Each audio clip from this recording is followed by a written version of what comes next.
we promote them. We play their music for free. And what else?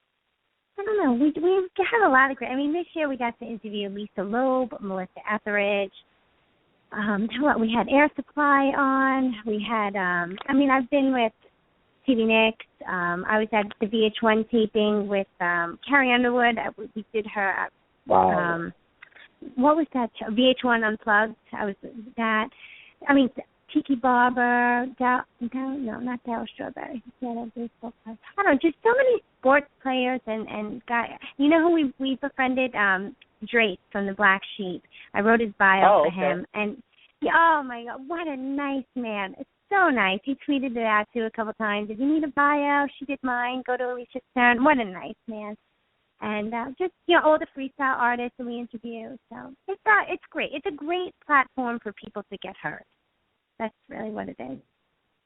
What are some of the problems or some of the issues that these artists come to you with? Like, what's the most common situation? Let's say if someone contacts you from a publicist standpoint, that's Alysia Stern, the publicist. So an indie artist approaches you and says, hey, I just want airplay, or hey, I just want exposure. What are most of these indie artists looking for? I mean, I know they want to be signed, but what are some of their issues that they run into as they come towards you?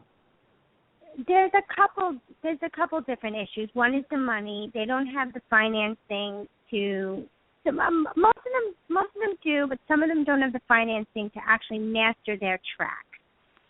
They don't understand how to label the MP3s correctly. I just have such a heart for the indie artists, because I at one point was an indie writer for years, and I have such a heart for them. But it's mostly the money. It's getting their tracks mastered, because a track, if it's grainy sounding or it's not put together, if it's not smooth, if it's not solid, no one wants to listen to it. If there's too much of an intro, no one wants to listen to it. It has to be so catchy in the first 5 seconds and then to the first 15 seconds. So 1 to 5 and then 5 to 15. After that, we'll shut it and move on to the next one. But it's being different. It's trying to be, like we had one artist and he was going for a photo shoot. And I said, listen, put a suit on, grab a cigar, go somewhere, do something so classy that like a regular hip-hop artist wouldn't do. Stick out. He did, let me tell you, he came out hot. He was amazing. I mean, this guy, I couldn't believe the pictures. They were beautiful. He stood out. And that's a lot of the artists, they want to be like their idols or the people that feel maybe they represent like. But they get stuck in like how do I say this? Like there's too many sheep. Like there's not any lone wolf, and it's always the one that stands out and does something different. But a lot of the artists are afraid to do something different. And I think that's a challenge for them, is their fear. Some of them go right out and do wild things and stuff, but not wild enough where it's going to be eye-catching to somebody that's looking to produce a brand or a track, if that makes any sense. Totally makes sense. Yeah. I got to bring up a topic because we're both native New Yorkers. Yes. I'm out here, Long Island. Are you in the city or are you out in Nassau, Suffolk? I was on Long Island. Now we're in Queens. Okay. So something that impacts you a little bit more than impacts me, because I'm out here on the island, but it impacts all of us as New Yorkers. And I'm going to say something that most of us as parents, we've sat and we've talked about, and we said, okay, the mayor of the city of New York, the beef that's going on with the police department. You're very vocal on Twitter about it. Yeah. I guess, and we all know, with the officers, Lou and Ramos, that lost their lives. I mean, we know a lot with Eric Garner. Yeah. Very touchy, hot subject, but it's what's happening in New York. And if you can give me your view on, do you think the mayor can ever make it right with the New York Police Department? At this point, I don't know. I just read an article this morning that Giuliani just came out, I think, at noon today, that Giuliani made a statement. He doesn't think so. At this point, I don't know. And it's not just the police. It's the families of police. Are there bad apples? Of course. There are bad journalists. There are bad doctors. There are bad lawyers. I mean, priests. There are pedophiles that are priests. In every category of life, there are bad people. And unfortunately, caught on tape were maybe some bad apples, in a couple different police departments. In New York, it really hit home. And I just feel like if you would have, and I'm sure you did, you tuned into the eulogies at Ramos and Lou's, funerals. Yes. They were angels, and I can get. And I'll be honest, I stick up for the Leos because half my family are Leos. My friends are Leos. I'm a blue collar. I grew up blue collar. So I'm all for law enforcement. I still drive with my hands at 10 and 2. Like I abide by the law. I try not to break any rules. If I break them, I don't know it. But like I'm all for the officers. And sure, there are a couple bad ones, but the majority are such good, caring people. And I think it's terrible that Mayor de Blasio categorized an entire police force with a handful of bad apples or a handful of horrible incidents. Because, they got caught on tape, they went public, but that's not the majority of the 25,000 cops that are out there that, are really want to make the community safe, that really want to impact people, and I just didn't think it's fair. I don't think it's fair at all, and not a lot of New Yorkers do, and I think he owes New Yorkers an apology as well as the NYPD. He slapped us all in the face. We had to sit back and watch him disrespect the police. I mean, I remember when Giuliani was the mayor, he always stuck up for the police no matter what. And if there was an incident, say, okay, we're going to investigate this and then that, but he stuck up for the force as a whole. De Blasio didn't. He just threw everybody under the bus. And that hurt me as someone who supports law enforcement. That hurt me. That hurt all of our family, all of our friends. You heard them in the graduation. All the family members heckled him. I mean, he hurt New York, not just the police. That's my input. Gotcha. And I'll follow up by saying two things.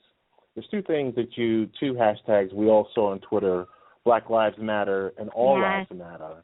Yeah. And I think we focus on it's all lives. And there was an incident last night in Staten Island, and it was a very horrific incident, Alysia. And I'm not sure if you noticed it. It was reported on TV this morning. There was a young African-American boy that was stabbed in his head, but he ran away. And now, a heinous act like that, yes, the boy's okay, but what we noticed was in Staten Island, you had civilians and you had NYPD all working together to find the person that did this. And I'm not saying we have to have situations like that, but that healing process between the communities and the police department, it's going to happen, and it can't be forced. It has to happen organically. I agree. So, I mean, I'm hoping that the mayor can somehow make it right. Yeah. Or Pat Lynch and company can do something or come to some form of agreement to say, okay, let's push this past us, let's work together, because in the end, it's us, the people that use the services of, the police department. And I see them every day when I'm in Penn Station going to work, and I'm like, you know what, right about the time when everything was happening, I looked and I said, man, here's this police officer protecting us, and it's a thankless job. It's a thankless job. Yeah. I don't think more of us, across the nation, not just NYPD, I'm just going to say law enforcement and as a whole, we need to support them. But, Alysia, I got to tell you, there was so much stuff that we covered tonight. I want to thank you for joining us. And we got to get you to come back because, we're going to do everything behind the scenes to get on TRS24x7.com. I would love it. Chris and I are talking about that. Yes, fingers crossed. We'll know. I'm actually going to give you a call tomorrow so we can talk. Okay, that sounds great. Off the record. Off the record. Yeah, off the air. There's no recording or anything else like that. I got to tell you, thank you so much for joining us tonight. But before you go, sure. We wanted to ask you the best way of getting in contact with you via social media. Of course, it's Twitter. I am a Twitter whore. I love Twitter. It is my favorite. Since I joined that, I think I joined 3 years ago, and I was like, whoa, this blows Facebook out of the water. I've loved it ever since. I love Twitter. So it's at Alysia Stern, and you can spell my name ALYSIASTERN. And no, I'm not related to Howard, for everybody that always asks me. We want to give a one-time round of applause for Alysia Stern.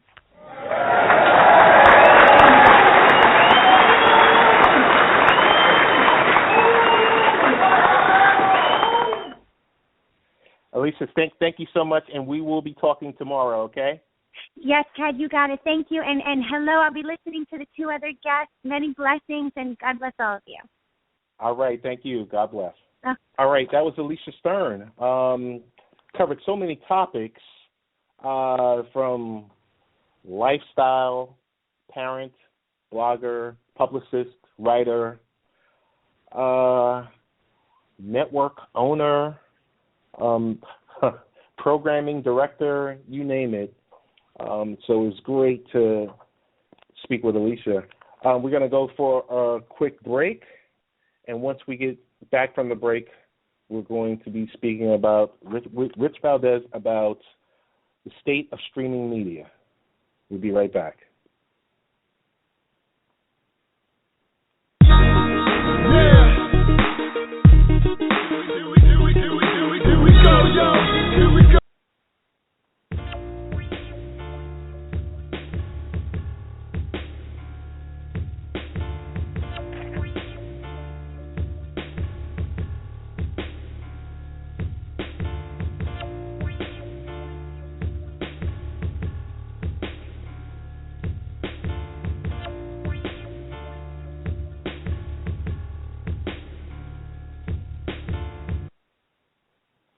All right, we're back.